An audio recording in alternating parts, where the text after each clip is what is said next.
talking about A Course in Miracles, as always. Um, we are well past the 100-day mark now. And I feel like we're getting into like the swing of things, as we were talking in previous episodes, that uh, the lessons are starting to definitely get longer. A little bit more on my part. I feel like I have to like reread a little bit more, and it's a little bit more. I'm depending on Marianne Williamson. Thank you. Okay, I'm depending on William. I'm depending on Marianne Williamson a lot more to help explain the lessons a little bit. But yeah, what about you, Jenny? How are you finding them? I am enjoying them. And I don't know if you remember, but the last time we met, I said I was going to look ahead only to see how the reviews were going to come up. Yeah. And I didn't look in depth, like I didn't be like, oh, on this date or anything like that. But what I remember is that we don't review all the way through, actually, which I thought Oh, was really interesting. I think we might have like one or two more reviews for the rest of the year, which is interesting. maybe just And review the basics. Like make sure you I have th- that I think foundation. so. I think so. And then I knew that one was coming up soon. And so then when it started, I was like, okay, like it completely changed my feel of it. I also love how the review is done this time. So they're choosing two, right? I don't think that that's changed. That's what I've seen so far. Two two lessons, and they're asking you to do them every half hour, like one on the hour, one on the half hour. And you and I like working that way anyway. Yeah. So my reminder goes off, and every time my husband goes, "What is that?" I'm like, that's my Course in Miracles lesson. He's like, "All right." Well, it's great. It's Then he's special like, ring. what is the lesson today?" And then you know how you know it's that you know you're getting into something when you can explain it to somebody else. Yes. That something that things are starting to sink in. I've been able to do that with him a couple times when he's paid attention and whatnot. So Oh, that's so lovely. yeah. Oh, Yeah. well, okay. Well, you know what? I think the next time Mhm. I find one that I'm struggling with, I'm gonna send you a voice note and like say what I think it is, because I think that's kind of sort of what I'm missing. Because like my partner, I can't really talk to him about this stuff. So yeah, no, I think yeah. Okay, I'm gonna play around with that next week. Yeah. Now I'm going to interrupt. I don't know. I'm sure that you can't hear it, but so there's big exciting things going on with my business, and I can hear the machinery behind my wall right now. Owen just got in there and he's ripping out our raspberries and the bed and starting to make room for this wall to disappear. That's so I exciting. know. When is that wall coming down? Not today. I'm not sure when the wall will come down. I'm not Oh, sure what that will look like, but the wall will be coming down, and I will have a studio that is going to be 26 by 20 in addition to this bedroom. oh, that's so nice. It is. It's That is exciting. lovely. And sorry, yeah, I'm sure that you can't hear him. The mic shouldn't be picking him up at all. No, you No. are good. Yeah. Okay. Okay. Fantastic. Yeah. Oh, I love that. Oh, I can't wait. And like I feel like as well, like because we record here, we'll slowly see like the video progression of what's Yeah. happening behind you. You'll see me It'll out be in a the good other end of the house because I'm not documentation. allowed here for a while. Yes. Yes. Yes. Did you have some favorite lessons this time around, this through this section? Um, no, and I think part of it is because I've been caught up in my own drama. So to Mm-hmm. inform everyone what has happened is my landlord has decided to sell their flat. I found out last week. And so we found out that we need to leave within a month. And my partner has lived here for over 15 years. So that's quite the move for him. I personally love moving, but I've never had to move with such short notice. I've always been the one to know, oh, the tenancy agreement's coming to an end. Rah, rah, rah. So yeah, so this is a bit of like a fast move. And if anyone knows anything about the UK housing issues right now, to rent is wild. I have never had renting so difficult, where you have to essentially tell them how much you make, this and that. You have to be essentially verified, and they need to double check that you can afford the flat before they even show it to you. Meanwhile, before, that used to happen kind of afterwards.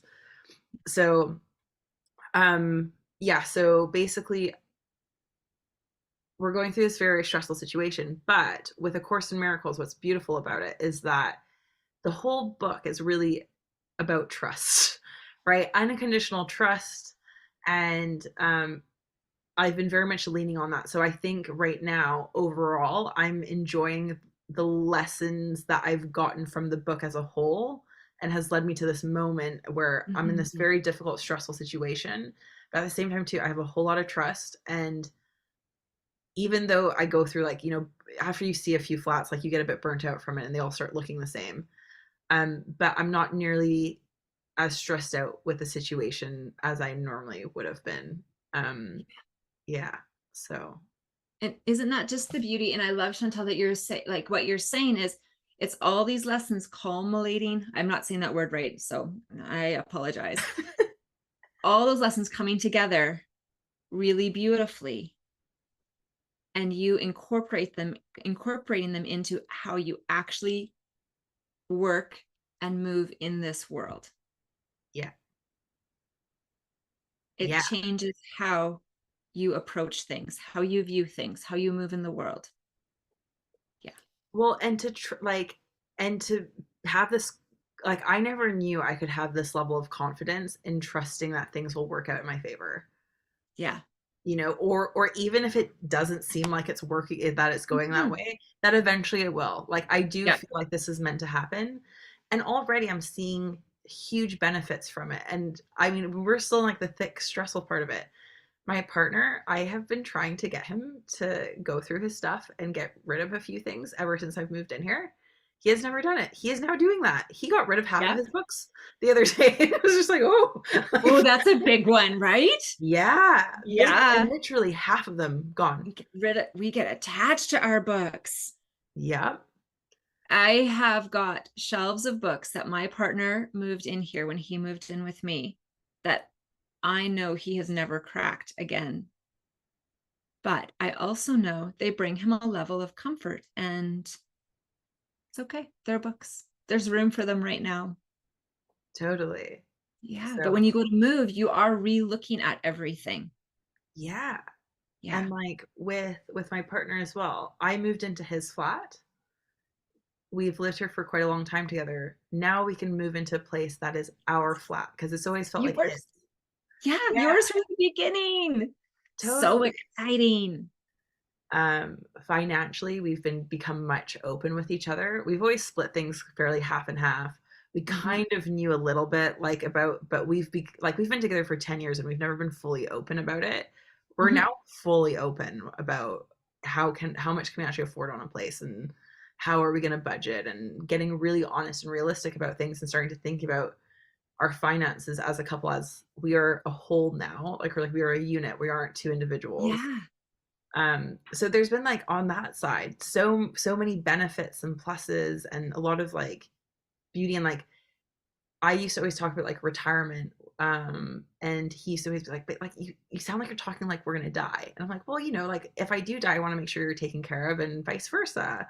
Mhm. And now we're actually able to have those conversations. And yeah, there's just so many things where I'm like, oh, like, we have been able to progress in ways where we were really stuck before, where the conversations just never could seem to happen.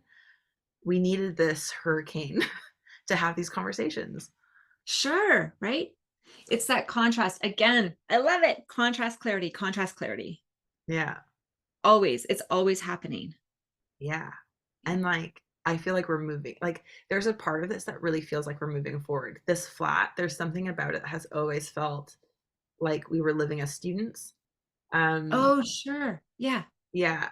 And so, in a weird way, like, so we did put an offer to rent a place today, and it is the most grown up flat.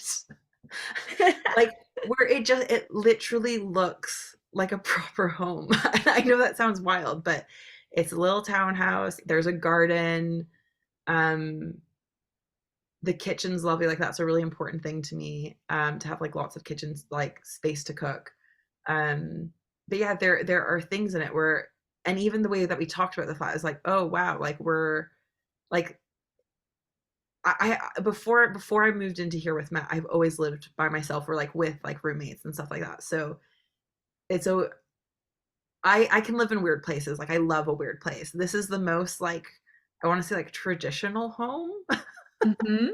but it does feel like we are building a home together now. Like there is this homely aspect to it. And before, I always thought that that came with possibly buying a property and painting the walls and this and that. And today was the first time I realized that oh, you can actually find a place that feels homey without you having to do stuff to it. Yeah, without having to own it. Yeah. Okay. Yeah. Beautiful. So, yeah, universe has my back. Uh, Totally it does. Yes. Yes. yeah. How about Maybe you? Has sorry, go ahead. I was just going to say one of these times, and I don't know if we're going to need to backtrack it and add it into one of our previous recordings or if we just, but we're going to need to introduce ourselves in the whole realm of, okay, so this is my age and this is my stage and this is my, right? I mean, we can do that now. Because any listeners would be like, how old are these women? Are they related? Are they sisters? Are they like, I think we've chatted enough, probably, I think, about how we met, I think, Yeah. but just the Some little fun facts about some us. little fun facts, a little bit of context. Yeah. Well, I don't know. I'm happy to say some things now. Go for it. Okay. I am Chantal. I am 31 years old. I am a female. I live in the UK. I run a stationery company that is a neurodivergent friendly stationery company. And we don't use any white paper, only colored paper. I myself have dyslexia and Erland syndrome. And so this kind of came from all of my life experience I poured into the stationery company. I am also an intuition coach. So I teach people to connect with their intuition through mindfulness, meditation, and a bunch of other exercises and fun practices. Um, I originally studied as a graphic designer, and so I worked in the creative industries for many, many years. And I have lived in lots of different places and has jumped around a lot. I don't know. Oh, and I'm originally from Canada.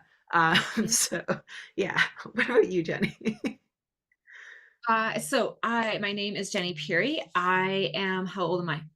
I am 48. I have to think about it. And it's just one of those things. I'm 48 years old, super excited about the 50s coming.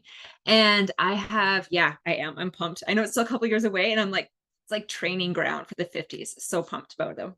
And I am married to a really amazing man and named Owen. And I have two children, Chelsea and Adam. Chelsea is 23, Adam is 20. And so we're empty nesters with a little dog that we adore. Um, I I've been a few different things because I'm 48 years old. I was an early childhood educator. I've been a children's librarian. I've been a program coordinator at a community college. And now I am both an intuitive coach and I started my own business called The Patchwork Intuitive, where I combine quilting and healing together in this really amazing program that I deliver mostly in Indigenous communities. And I am having a freaking blast with it. It's so much fun. It is just so much fun. And Chantal and I met doing our intuitive coach training. And I'm in Canada, in BC, and in a small community, actually. And yeah, I think that's kind of me in a nutshell in the realm of those sorts of things. Perfect. Yeah. I did have two favorite lessons this time. Okay, let's hear them. One of them I really no, there was two of them. There was two of them that I just really sunk into. I didn't have any that bothered me this time and triggered me and made me antsy that way. My favorites though is lesson 103, was God being love is also happiness. And where I got to with this is I think that Marianne Williamson talked about fear, and it got me going. Fear has been a theme for me lately, a very interesting, not so fun, but more interesting theme. I feel like I've worked through a lot of anger stuff, and Yeah. now working through a lot of fear and realizing how much fear I have, and then how I hold it in my body.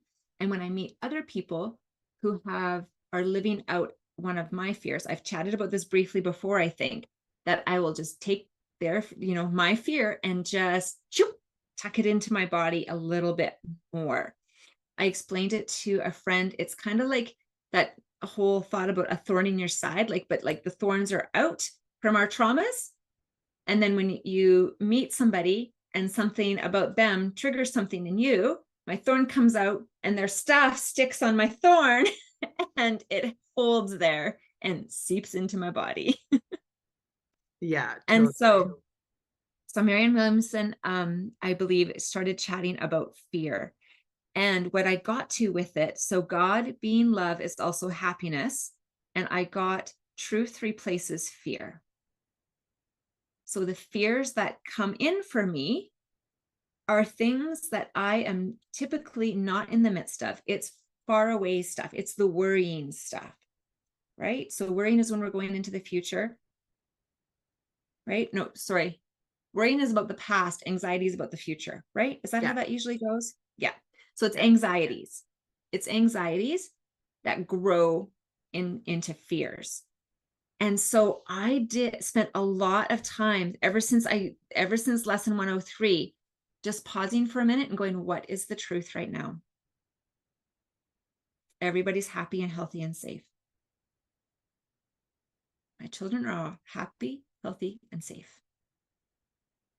Because that mother fear gets in there. And so that's what I've been doing. So when a fear pops in for me, that's what I've been asking myself is, what is the truth right now? And it has given me so much freedom and so much peace because I remember to do it and I just settle into it because I believe that truth, because it is true. I'm not making it up. It's right there. It's factual. And I can rest in that. And then lesson 109 is I rest in God. Loved that one. It felt so cozy and so lovely and so peaceful to me. And there was a line in there. So I rest in God. This thought has power to wake the sleeping truth in you. And so there was that word truth again. And when we have these fears, we also have the truth within us at the same time, right? So for me, truth about my children, even though they're grown, I still have mom fears that just creep in. But the truth of the situation, or the reality of it, it sleeps in me. But me resting in God helps to remind me and to wake that up and bring that to the forefront instead of it being buried under all this fear. So I loved those two lessons. Those were my favorite ones by far in this 2 weeks since we last met. And I just felt that they worked so beautifully together as well. Just really, really nice. So those were my two faves this time. Well, and what I remember in reading the text of A Course in Miracles is there is one part where I have taken a photo of this page and have sent it to so many people because it just kept on coming up. But it has to do with where they say like essentially like fear doesn't exist. And where fear is, God isn't, or like, Yeah. and since Yeah. God is everywhere, then there is no fear type of a thing. Yeah. And um that, like, the first lesson you said to me, that like marries that so well. Mhm. And then with the second one where the truth is sleeping inside of us, or sorry, the sleeping truth, like that is so true. It is always there. It is always there. We just need to wake it up a bit more. Yeah. And I feel that is also like sleeping unconditional love as well. I feel like Yes. unconditional trust, unconditional truth, unconditional love are all so highly intertwined and connected Yeah. that you can almost replace any of those words in things, and it is also connected. So again, you always have that unconditional love there. And when Mhm. someone first starts meditating, I love watching this because they start connecting. Once they can kind of make it past, like that like 15-minute mark, um, they really connect to that unconditional love, and you see it on their face, and it's just all of a sudden something clicks in them, and it's just like wow. And it's Yeah. like they woke up that unconditional love and that feeling of like where meditation's like a hug with the universe. Hmm. Um, and same with this trust and with truth. It's all of that. I love how you're bringing those together, because do you know what it reminds me of too? Is look at all the entry points for anybody. If they're like, I'm not too comfortable with the unconditional love thing, I'm not right. But what about unconditional truth? Okay, that feels like I could ease into that more. I love that, because it's entry points then for people to feel comfortable with the content and the ideas within A Course in Miracles. And it's welcoming and inviting in. Yeah.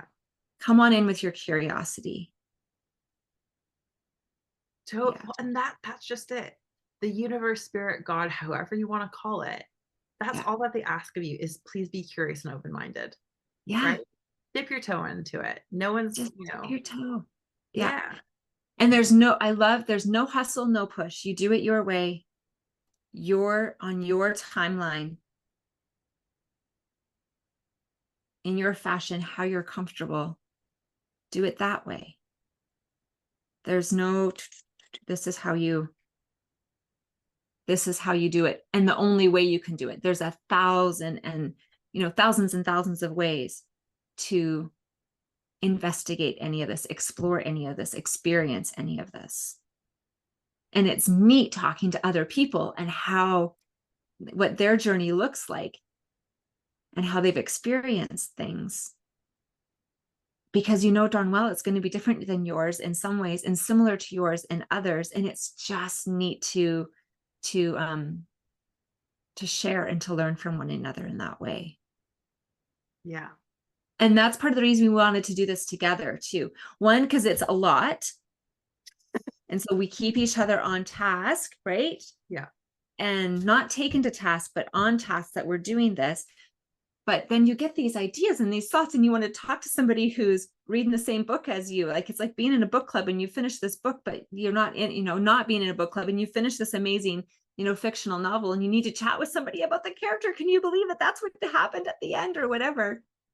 And it's A Course in Miracles is the same. We've chatted about this before in previous recordings, right? Where we really understand why people do it in groups or in pairs or whatever. It's super important to do that with somebody.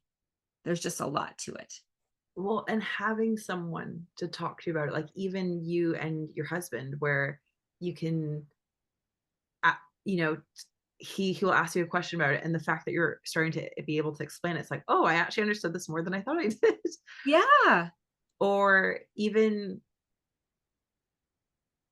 like, because I mean, you and I have gone through parts. We've been very open about this, where we're like, we completely disagree with this part, or Yep. it was like pulling teeth to get through the next bit. Like, you go through days and days and days of not really enjoying it, and to have a partner to help get you through those days.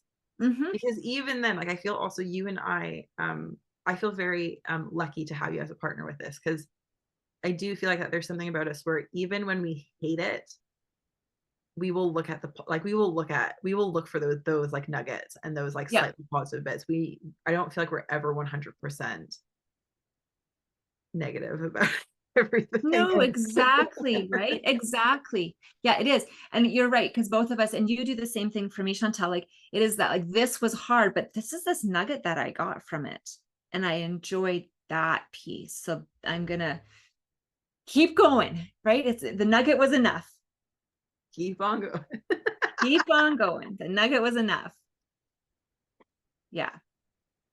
And so I've been away for the past week. I've been not traveling, but like we went down south and visited with my family who's down there.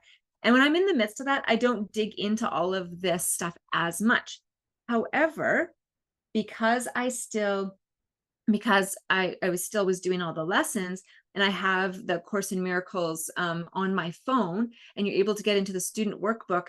And so you don't have to carry the great big book with you.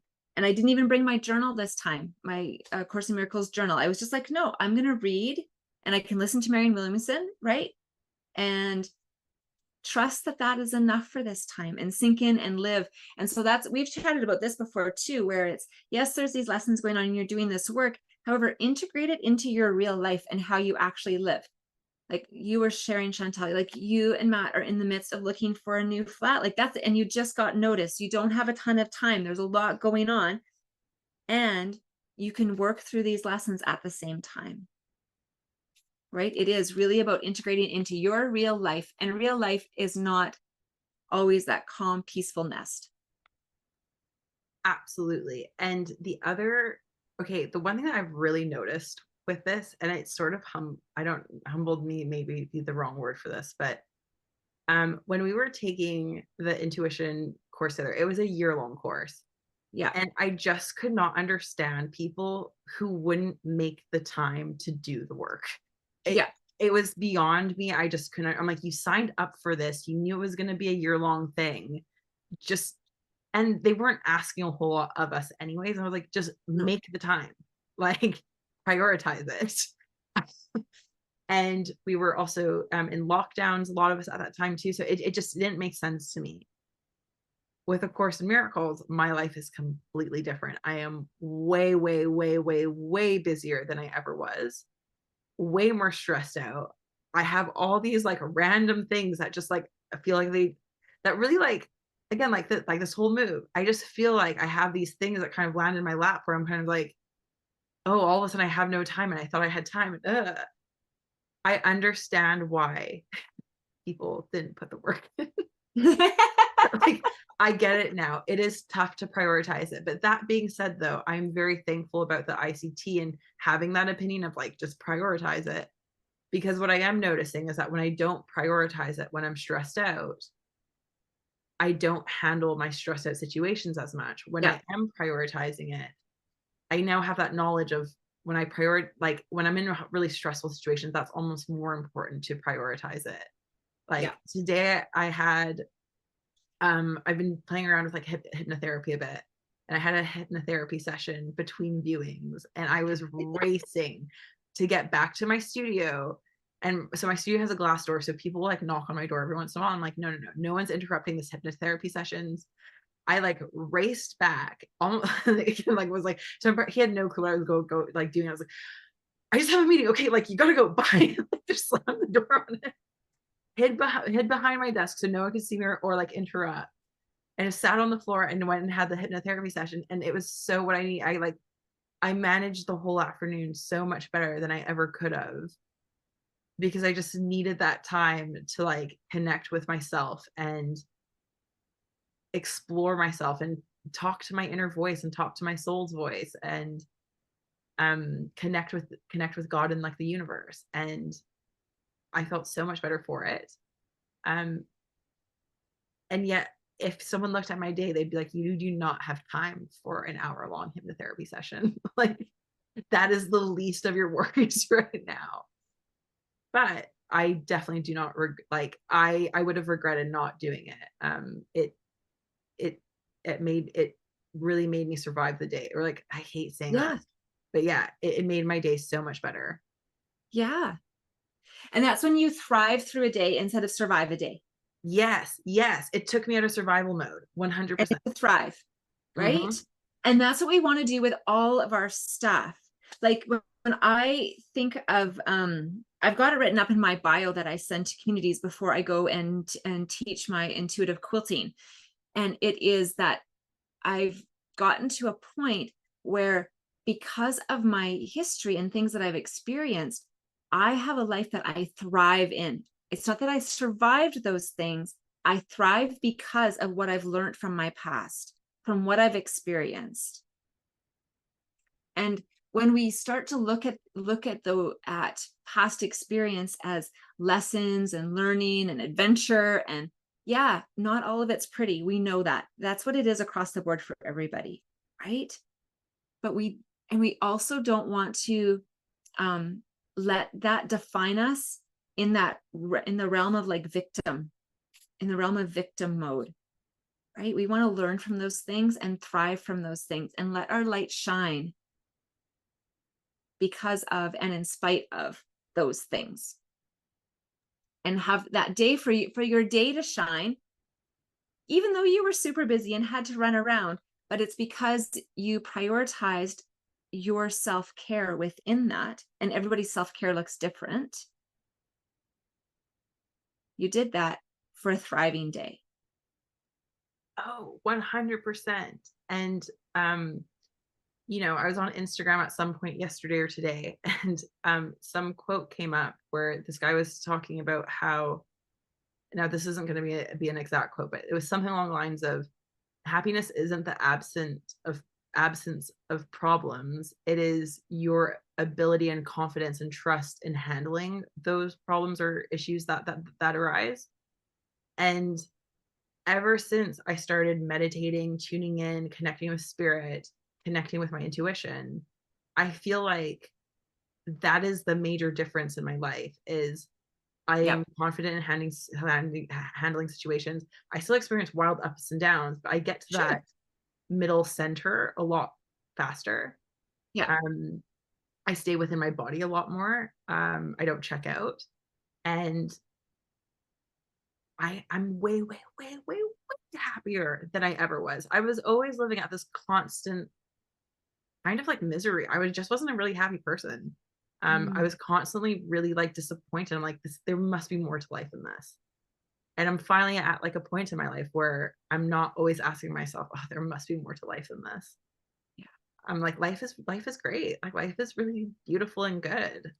Even when it's shitty, there's these beautiful, Yeah. beautiful bits to it. And that's what God, the divine, the universe, however you want to look at it, that's what those entities want for and have gifted us. It is ourselves that get ourselves into the mud puddle that we don't ever get out of, 100. right? That's our response, our reaction, our choices that have led us to that puddle. Not, the universe is not against you in any way, shape, or form, ever. Always with, and always cheering you on.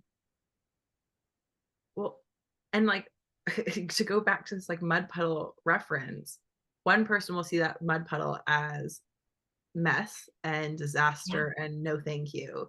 Another person will see it, that's a whole lot of fun and want to go splash, That, right? yeah. And it is that, play with it. We all have the ability to use a washing machine or, hand wash the Yep. stuff in the sink or whatever, like, Yeah. so go Yeah. and get Because messy. it's Enjoy in the that, mess. go and enjoy the mess, because life is messy. It really is. And and it cleans up, like you were saying. There is that ability to do that, right? And that's where the word correction comes in A Course in Miracles too. I love that word. We chatted about this last time, I think, last time or the time before. Just that word correction. And it's that, course correction. Like I was having fun in the puddle. I didn't even realize I was in the puddle. And now that I'm out of the puddle, I feel so much better. But this other puddle, or this other mess, this other exploration looks really interesting to me. And I'm going to go and dive into that for a bit. And somebody else will look at it and they go, that does not interest me at all. That sounds boring. It sounds way out there. It's, or whatever it is. But it's your choice, your journey, yours to explore. Absolutely. And okay, like in my head, how I visualize this, and I hope this comes across. Okay, I see life as a squiggly mess, and you're on these like squiggly paths, and sort of like the universe with the slight corrections that are being made and stuff like that. It's You're still having these really broad horizons, so you get this really big slice of pie, but it's just slightly shifting your slice So like a little bit Yeah. that way. Okay, now the slice is gonna go a little bit this way. So you still have this whole triangle to explore and get wild, and you can narrow your pathway, you can make it wider, you can do whatever you want, but it just slightly shifts it to like, okay, we're gonna go 5 degrees this way. Okay, Yeah. now 2 degrees that way.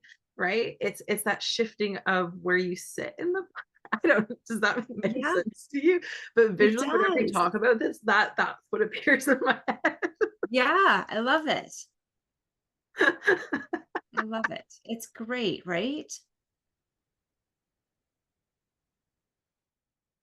And it's just find that the lessons from A Course in Miracles just brings peace and grace and ease to us. And then we can show up with grace and peace and ease in our lives. Yeah. Have you noticed that as you're reading this, the shifts in your energy, the shifts in your behavior, the shifts in how you're handling things? Do you notice that shifting or shifting the people around you? Yeah. The ripples. Yeah. Yeah. Yeah. Yeah. I really, really do. And it's in my spouse the most because him and I spend the most time together. Right. And so and we know each other really well.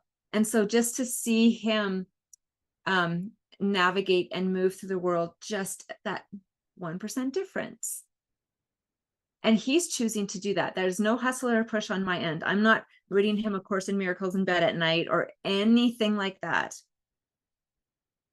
He's doing his own work alongside me doing my own work. I'm doing my work alongside his work and just watching that shift. And I see it in family members. Right? I just see it in family members and it's beautiful to witness. And I know that it's their work that they're adding to it.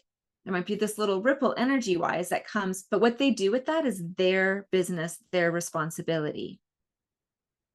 Yeah. How about for you? I have noticed a huge shift in Matt as well. So Matt's my partner, and he he never really talked about intuition and stuff like that. And there's been a few times where he will say like that is the closest like he's like, you know, when people talk about these like divine experiences, and he's like, I think I had one. It's just like, Ah, oh wow.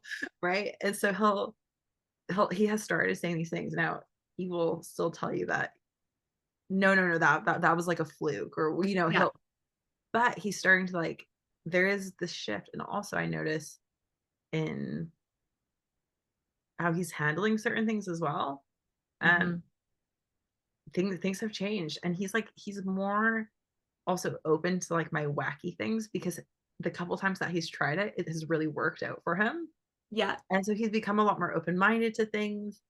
But I have noticed that there is a ripple, because I'm trusting and having a positive outlook, Mm-hmm. and trusting that, well, I know what, this is okay, like there is positive things happening, or you know, like I know that we're in a terrible situation right now, but there are also some good things coming in, Mm-hmm. because I'm able to recognize that, or whatever. He's also not as down in the dumps as he probably would have been. Sure. Exactly. Right. And he's even noticing the positives of it. It's, you know, in the past, he would have not seen any of the positives in our move at all. Yeah. Not a Right. single one, but he's noticing them now. But just, and nobody enjoys the whole, like, oh, like that cheerleader person who no matter what it's going to be positive, like that it's just too much push, too Yeah, it's much like a toxic positivity. Yeah. toxic positivity. Yeah. Right. Just shush already, you're driving me crazy with that. But to actually be like, this sucks, actually, like to own and feel what's actually, because of Course in Miracles is never looking for you to not feel your emotions. That's what we do. We actually feel them instead. Yeah. Feel, do Figure not out what's going. bypass. No emotionally bypassing. We don't do that here. We feel them and then we work through them and we get curious about them and figure out what's going on with them. And it brings clarity to the next time I feel that way. And it's a beautiful ride. I really enjoy it. It's really, really great. I have a question for you. I know that we're Mhm. kind of running out of time, but do you find that, like, out of all the emotions you can possibly have, are there any that you find that you tend to like, you have the hardest time feeling them, or like you tend to bypass them more Oh. than others a little bit? Oh, do you know what? Yeah, when you say that, I think anxiety, I didn't realize, like, and it's the same with fear, right? Like I'm just recognizing the fear and anxiety that I do hold in my body. And that I just like, oh, that feels anxious over there. So I'm going to just angle this way instead, which is very different than us talking about changing your degree of like, right? So I'm getting better at turning and taking a little look at it. I love the word glimpse. I love Yeah. taking just a little glimpse. I don't have to do a deep dive with a magnifying glass because that feels like I'm going to dig in really hard, re-traumatize myself and blame other people. That's what that feels like to me. I Yeah. like the little glimpse of, oh, that's interesting. Bring that back to camp and work on that a little bit. And then, oh, I'm gonna take a little glimpse again. Okay, work on that a little bit. Um, those are the ones that come to mind without, yeah. How about for you? For me, I feel like anger has always been the one where Mhm. I will feel anger, but not the true degree of my anger. Mhm. I find that I'll always squash it. I'll always go. So, um, Esther and Jerry Hicks has a fantastic emotional scale. So For good. anyone who wants to have a look at it, you can find it on Google really easily. But if you did want to deep dive into it a bit more, Ask and It's Given is one of their books that has it, and they explain it really well in there. And anger, you would think is like should be quite low on the scale of emotions, is actually very close to the center Mhm. of emotions. And what through seeing the scale of emotions, I realized that I will go to despair, which is like one of the lowest ones, Mm. instead of anger, or like hopelessness. Again, a really, really low one. Yep. I might touch on anger, I might get glimpses of it, but I tend to kind of like hop above or below it. I tend to not really deal with it. You gave me a really good exercise last week that I've been starting to practice a little bit. Mm, mhm. That's helping me feel the anger and live with it. But the other day I had a conversation with my mom, and it kind of had to do with my sister a little bit. And my mom was like, "You need to get angry at her one of these days. Like, just because honesty will come out, and you just need to get angry. And like, she doesn't know that this upsets you." and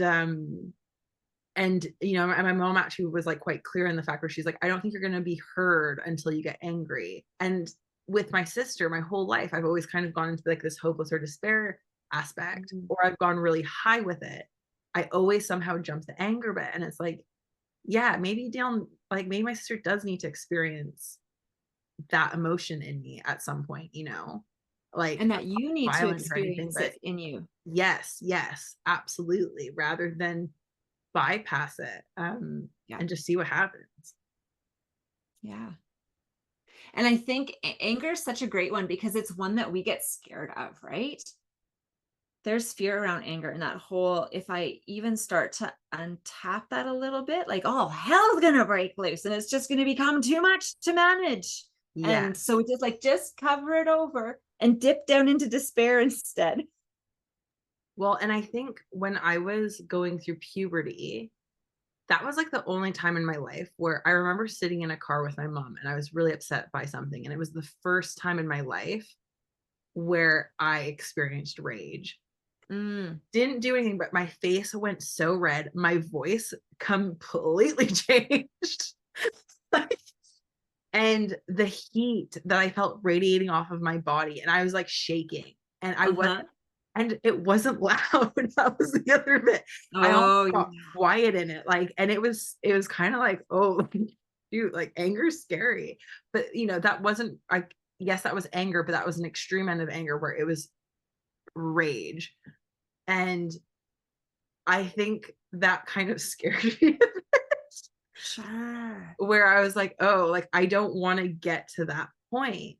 But I do feel like if I look back at that and learn from that, I didn't allow, it's sort of like filling up a balloon with air and never allowing any of the air to release, but constantly filling it up. It's eventually going to pop, right? Yeah. Let some of the anger go, you know, and then the balloon won't pop and it won't be rage. Yeah. And they talk about anger being a secondary emotion too, right? I don't know that that Esther and Jerry Hicks do, and Abraham, right? I don't know that they do. They might. I'm not sure. But I love the idea of anger being that secondary emotion, and that it is the top of the iceberg, not the bottom. And it's the top of the iceberg that we see that's actually the smallest. Because lots of people are a little more comfortable with showing some anger, but not showing the fear, the anxiety, the resentment, the disappointment, all those other things that are underneath the surface. And so we'll just get mad and snap at our partner instead of feeling into these other things that are actually going on. Oh, I love that image of the iceberg and anger being at Iceberg. the top. Because, yeah, what did I say? Hmm? Did I say the word iceberg, or did I? What came? Iceberg. Yeah. Okay, sorry. I thought you were working on my mouth, and I was like, I No, do that you pretty sometimes. sure you said iceberg. And that's what it is. It's there's anger and there's this other stuff. Yeah, And yeah. yeah. No, I love that because it's true. Like a lot of my anger is connected to resentment, Yep. disappointment, hurt feelings, Yep. Yep. repetitive patterns, this and that I just keep on. Yes. Yeah, And so when we can get in touch with anger, it means we've gotten in touch with a whole lot of other things. That's what I have experienced yeah, and seen in other people, right? When they're like, oh, and to ask ourselves, I'm feeling really, say angry. I'm so angry. I'm so pissed off right now. Why? Like, totally. what's actually going on? And I love that exploration. I love that. It's something I encourage. Anger is one of the ones that I encourage lots, not in the quilt room, but chat with the women about. Like, let yourself be angry. Because as women, we do a lot of just hold it in. And like I say there too, I said, it does not give you permission to jump up on the staff room table or the dining room table and yell and scream at people and swear at everybody. That's not what getting in touch with your anger actually looks like. It's quieter work than that, and it's very personal and introspective, right? But it is that looking and understanding, oh, I feel so angry right now, and then asking yourself and getting curious, why am I angry so now? What is triggering me to feel anger? Oh, it's because I'm absolutely petrified right now. And so anger is just that. I can put that out because I am not going to tell anybody that I'm petrified right now. Totally. Yeah. I This kind of reminds me of like being a kid. And if your parents got angry at you, fine. You'd kind of both be angry at each other. You'd kind of both see where each other were coming from, but anger is also a bit messy. Yeah. But when your parents would be like, I'm not angry, I'm just disappointed. Oh, dude, that's Oh, hard. Like, and you knew exactly. Like, I feel like also when a parent says that, like the kid knows exactly why the parents disappoint you. They don't even need to explain it yeah. 90% of the time. It's like, we know. It's just like, oh, and it's like, okay. Like this is worse than you being angry. Yes. Just in thinking of Esther and of the emotional scale, which I love that emotional scale. I have sent that to people who've been interested in everything because it's so great. Something that I recognized and thought was really interesting in there is boredom Yes. and where it is on the scale, because it is actually quite high up. And for me, it was a relationship that is part of my life, and I was just tired of what it looked like, what it felt like for me. I was tired of talking about it. I was tired of doing work on it and everything. I was bored to tears about it and my role in it too, like just all of it. And when I looked at boredom and where it is, it's right before things change. And I was like, oh, I feel so hopeful. And I think actually that might be the next one up is hope. I can't remember for sure, but it's right on the cusp of change. And I thought that is such good information to have, that when you become bored with something, that it means that change is coming. And for me, it was this big relationship in my life that is still a part of my life. And I was just, like I said, bored to tears of talking about it or trying to navigate it or anything else. And when I saw that on the scale, it gave me such hope that I didn't give up and walk away from that relationship. And that relationship now is so much more lovely. Oh, that's beautiful. And I think knowing that change is so close to Yeah, boredom, that in a weird way, I feel like that can help spark the change because you're aware of it. You're not exactly. sitting in the boredom, right? Yep. Yep. Where, because I think that sometimes, like, okay, someone tried to explain this the other day in the terms of like walking, but anyways, I can't remember, but it made a lot of sense when they explained it having to do with walking. But let's say, like, okay, for example, I used to live right beside the Tate Modern, and I never went to it ever when I lived right beside it. However, I would go and visit it multiple times a year when I lived like an hour away. Right? Why? I literally used to live a 5-minute walk away and I couldn't be bothered to go in there. It's free. I could have went in for 5 minutes. Wouldn't do it. So there is something sometimes when you're so close to the cusp of what you want or the cusp of a change, that's almost a time where like people are like, well, it's bad, but it's not that bad. So they're Right. kind of comfortable with it. And but the further away you are from it, the more uncomfortable it is. And so then you're like, well, I really want it. Yeah. Right. And so to know to like not get stuck in the boredom because you're on the cusp of it, you're so close. Right. So Just walk into the close. bloody museum. It's 5 minutes away. It's right there. Get cultured. Yeah. And okay, so a bit about the Tate Modern Museum. They have a bunch of these Rothko paintings. I think if I remember correctly, these were either designed for a restaurant or a church. Okay. And it's just beautiful. They're all these like dark mauvey colors. And they have just a room that's just these paintings that were supposed to be for this church or this restaurant. And if you guys are ever in London, go find this room in the Tate Modern. It's free to visit this section of the museum. And they sometimes, when you're there, they will sometimes have like a string quartet play in there or like a random musician Mm. come and play a little piece. Um, so it is a magical little room. But the pieces really breathe with you. Rothkos are like these very plain paintings that just look like color, strong pigment, and lots of layers of pigment and oil paint. Like it is oil paint, so the pigment suspends between the oil, and so you can kind of see the colors through the other colors that are painted above it. And to just sit in this room and look at these paintings and breathe with it is a beautiful thing. There's something about Rothko paintings where they breathe with you. And if you're ever in a museum and you can see a Rothko painting, stand in front of it, get lost in the color of it and the textures of it, and just breathe with it and notice what happens. It is amazing. It is beautiful color therapy.